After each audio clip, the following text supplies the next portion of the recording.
Okay, this is part 2 for the I Collect GameCube entire collection. So let me scoot this over and start with Pokemon Colosseum. Now, Pokemon Colosseum, there was an idea. Give us Stadium again on the GameCube, but incorporate a story for why we're in the stadium. Why do we fight these other people? A lot of people kind of see this as their first attempt to make Pokemon on a platform with graphics and everything else, give it the big treatment, but that's not really true, because if you really think about it, the game kind of had this... How am I trying to explain this?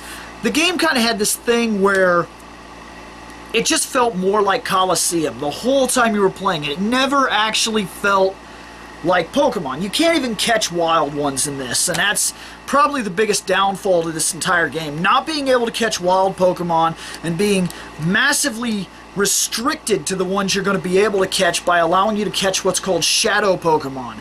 The only thing that I can say about this, however, is that the atmosphere was amazing. Even if you don't necessarily like the idea that you can't catch the wild Pokemon, so it's more difficult to build your team on how you'd like it, this is still worth checking out, because the atmosphere and the main character, Wes, is probably some of the coolest imagery we've seen in all of Pokemon history. So there's that for you. Zelda, the Twilight Princess. I always liked Zelda.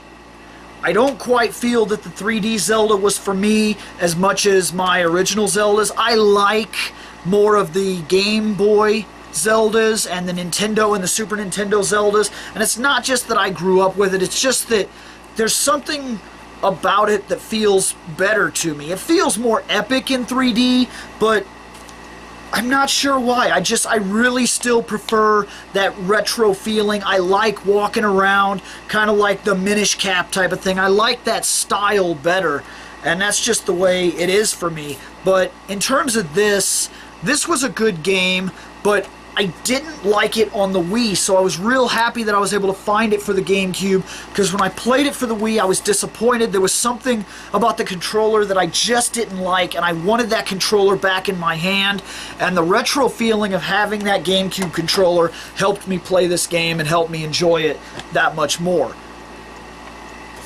And then there was the Wind Waker. The Wind Waker is supposedly a continuation to another Zelda, and it's just supposed to be like 500 years after, and it's rained, and I think it's bullshit, but that's what people say. So I can't really say anything bad about it. It was a solid game, follows the normal format. You do dungeons, you get items. The item you get is more than likely what you need to use to beat the dungeon and or bad guy, and then that will open up more of the world to you. But the sailing thing, I didn't like that. It did. I know it's been over-exaggerated millions of times, but it really does feel like you're sailing for hours with no real goal in mind. You're just like, I need to go that way. And it takes forever, and it's not enjoyable. So that's definitely a black mark on this game. And a lot of people hated the fact that it kind of went to this cel-shaded, cartoony look. And I really like Twilight Princess. I like the more realistic adult Link. I don't like the child Link. I didn't like the child Link even in Ocarina of Time. I was really happy when he grew up and he had the sword and they put the shield in front of him and didn't hide like a turtle behind it. These are just little things that make the game for me, and it's kind of funny because when you think about it, in Nintendo, we couldn't tell that he was like a more adult Link, so he always did kind of look like a little kid, but I prefer it better, while at the same time in my 3D Links, I really prefer the adult Link. I don't like the little kid thing. I don't know what it is, I just don't care for it. And this PacMan Verse and PacMan 2. And PacMan Verse is kind of like playing Pac-Man in a 3D-ish setting, and PacMan 2 is Stupid. Pokemon Gale of Darkness. This was the second Colosseum game. And though people will tell you, and I was one of these people until I actually sat down to play it, that you can catch wild Pokemon in this game, no, you can't. There is wild zones where you can kind of put down a trap type of thing, or like a bait, and then you can leave and there's an alarm system that'll tell you that the Pokemon has appeared there. But then that's really nerve-wracking because you're in the middle of doing something else, like going through a bad guy's base or something, and you're just about to go upstairs and the alarm goes off and you gotta leave and you gotta travel all the way over to this thing, and then you gotta fight that Pokemon, and he appears and he's like level 5 or 10, and that's worthless because all your guys are in your 30s or 40s and you can't even fight the guy to weaken him. You just gotta keep throwing great balls and hoping that you don't waste all your money trying to catch one guy. That's pretty much ridiculous. Like, the first 5 times I went there, I just kept seeing Zubats, so who cares? You may as well just catch the dark Pokemon and play the game just like Colosseum, which is not a bad thing. The only thing I could say is that the atmosphere of the game is toned down. It's almost like,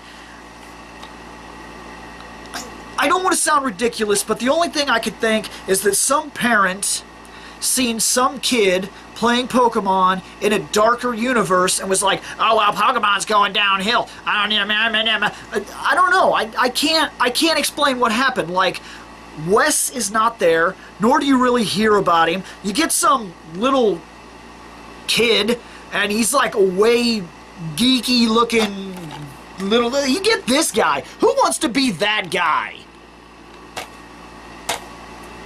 That's just the way it is. It was alright. The first Colosseum is better. Period. Star Wars guy, so I got a Star Wars game. It says Star Wars Rogue Leader, and it follows a lot of the exploits of the Rogue Squadron that plays around. You see them in the comic books and the books, and not so much in the movies. You do see them, but we don't get as much experience with them that this game could have taken place in only the movies. It starts you in the Rogue Squadron on the first level with Luke Skywalker, and you got to go down the trench and you got to destroy the Death Star. After that, it cuts into some original material and then kind of falls into other zones that we know about. And that's pretty cool because the Rogue Squadron did a lot during the war that we don't see during the movies. That's still a lot of canon material, and this game allows you to explore some of that. So that's pretty sweet. And if you already liked dogfights, you know, plane versus plane in the first place, then this is even better because it's Star Wars. SSS Tricky. I put 3 S's. There's 2. It's only 2. It's snowboarding. It's sweet. You do tricks. You race. Not sure how much more I can stress this out. It's really cool. I don't really got hours worth of information to speak with you about, but it's a lot of fun. Soulcalibur II. Soulcalibur II for the GameCube. PlayStation version sucked. The Diaper Man guy did not need to be in my Soulcalibur. He's gay sauce. Get him out of there. The next person though was, we got Link on the GameCube, and a lot of people were freaking out that the GameCube was the best version because it had Link. I will say that he fits in the universe all right. He's pretty solid, and I do have a great time using Link. It's cool to be able to use Link. And this is the player's choice version, in case you didn't see the big yellow tag. And all I can say is this isn't an Xbox video, but for me personally, I didn't play that as much because the Xbox, I'm a comic book guy. Before I'm a video game guy, I'm a comic book guy. I've always been reading comics. I've been reading them since I was like 7 years old. and probably before that. It was like one of my first books I can remember was a Teenage Mutant Ninja Turtles comic. So, like, that's one of my earliest memories of having a book in my hand. So, I mean, I've been reading comic books for years and years and years, and the Xbox gave me Spawn. So, biased maybe, but that's the way it is. And here's Soulcalibur II again, but this is the normal edition. There's no difference, except for just like the greatest hits, or the platinum hits, or the player's choice, they're the greatest selling on the system, and they usually get marked down to like $20, $30, so that everybody can get them.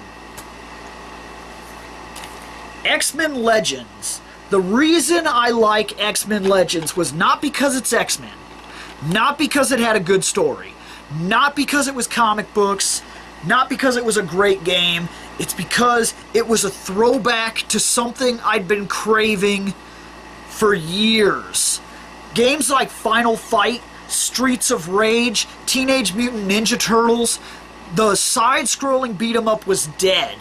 And this game took the beat-em-up aspect and played it in a whole new way. They gave it in an RPG sense where I could level up, while at the same time, every moron that was dumb enough to walk down the same side of the street as me got their asses kicked. And that is where this game shines.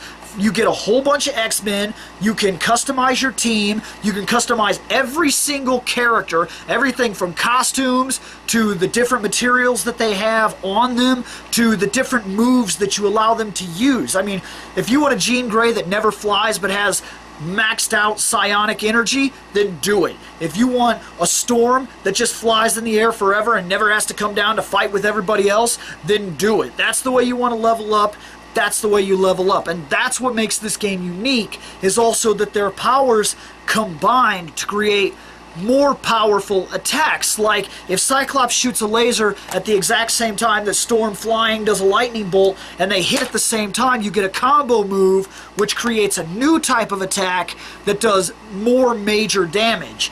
And the story in this was great. It was really enjoyable. I played it through like 5 times before I moved on to the next game, so it really was a big deal to me. There have been good Star Wars games. There have been terrible Star Wars games. Then there have been Lego Star Wars games. Lego Star Wars was something that when I first seen it, I kind of gawked at it like... But to be fair, it's great. It's really enjoyable in like every single way. Like, it's just a great game. I love the concept of the Force in the game, being able to build different things using the Force or manipulate different environments, while other characters don't have quite the same interactivity, but they have their own ways to interact with the Lego universe, and they don't talk. It's all kind of like almost like a slapstick comedy. Like, I really like where when Luke Skywalker first gets his lightsaber, he's flinging it around, and then like the camera goes over and you see that like he cuts C3PO's arms off or whatever, and he's like, really? So it's really enjoyable. It's fun, and it made Star Wars a little lighthearted, but that's not necessarily taking anything away from it. It was still super enjoyable. This was Zelda, the Four Swords Adventure. I thought that this was the Four Swords Adventure put onto a console so that I could play it. From what I've been told, there are differences between this game and if I were to say play the one on the Game Boy Advance. If that's true, that sucks, because I wanted to play the one on the Game Boy Advance, and even though this one is good, if it's not the same game, then I'm a little bit disappointed, but not too much, because this was a lot of fun. For anybody that skipped out on it, that was kind of like, for whatever thing you said, it was really fun. It was a little more lighthearted than the other Zeldas have been. That's not to say that Zelda has ever been hardcore, but it was a little more lighthearted and a little more fun. And if that was something you just weren't looking forward to, then I'm sorry, but you missed out if you didn't play it. This, Tales of Symphonia. The Tales games in general are great, great games. I love the RPG aspect. I love the fact that I control the fighting. I love the storylines that they come up with. Now, in a previous, I did happen to say that Abyss is quite possibly the worst of the Tales games. But this, for the games that we've received, Tales of Symphonia is quite possibly the best. I myself prefer Tales of Destiny, in my opinion, to be the best. But this is really cool. And I played the crap out of this game, and then they made another thing for the Wii to continue this game, and now I've been told by Shane that there's going to be a re-release with Tales of Symphonia and the second Tales of Symphonia on the PlayStation 2 on a single Blu-ray disc. That excites the crap out of me. I cannot wait for that game. So, if you haven't played this and you don't feel like tracking it down, soon you may have a chance to play it on the current generation consoles. Anybody that owns a GameCube should own Super Smash Bros. Melee. There are some people that think Brawl. There are some people that think the original. For me, the best that the series has ever been was Melee. This is the game to play for Super Smash Bros. If you don't own it and you can't track it down, then you need to get on the marketplace, because if it's there, you need it.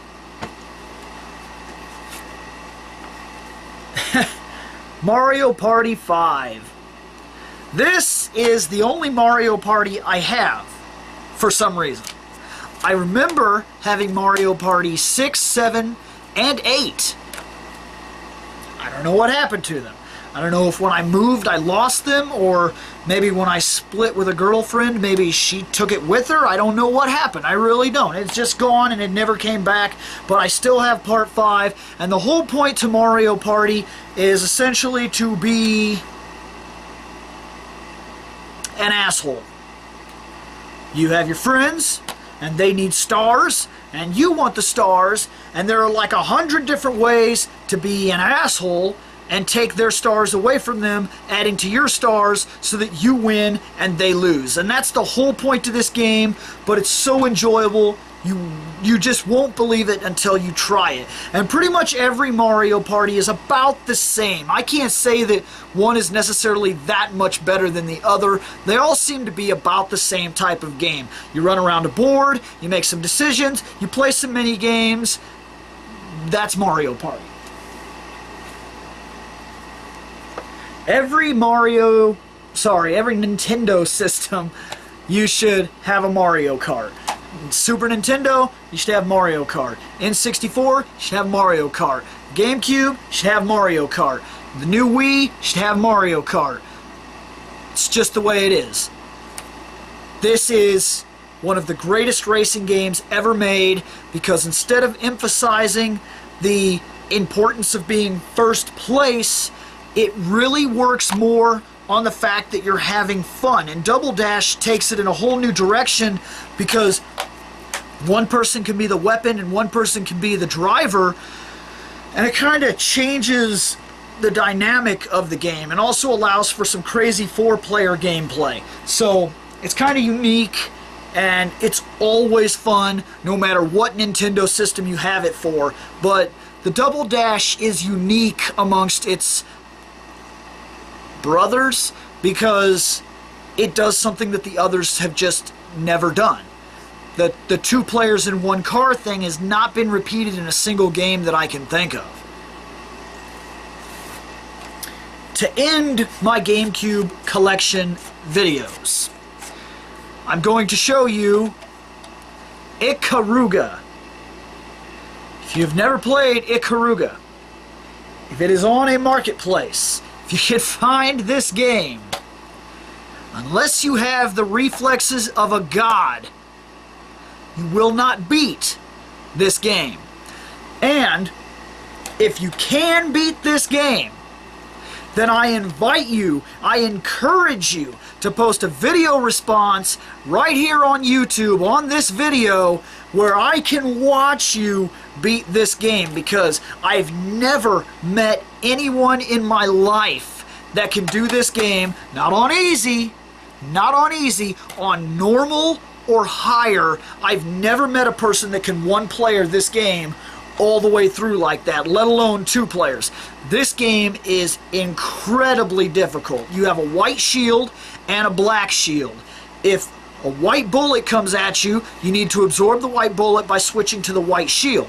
If you have the black shield, the bullet will hit you and you die. One hit, you're dead, no do-overs, end of story. And you have the whole time, you have thousands of bullets coming at you, both white and black. You have to absorb the white and the black bullets while not getting hit by the counterpart of the shield you're using in order to gain up your special weapon to have even an inkling of a chance against some of the bosses. So this game is tough. It is ridiculously hard. And even though it is so hard, I still have a great time playing it. I can get to about level 3, and then I get decimated, and that's just the way it is. This game is unforgiving, but it's a great time.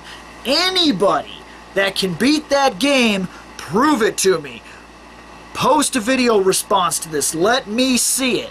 But, as always, anybody who has anything to say about the games that I've collected, or to simply let me know something that you might want to see in a Let's Play, or more of an in-depth review, or something of that sort, please let me know. Comments in the section below and whatnot. That's if you're on YouTube.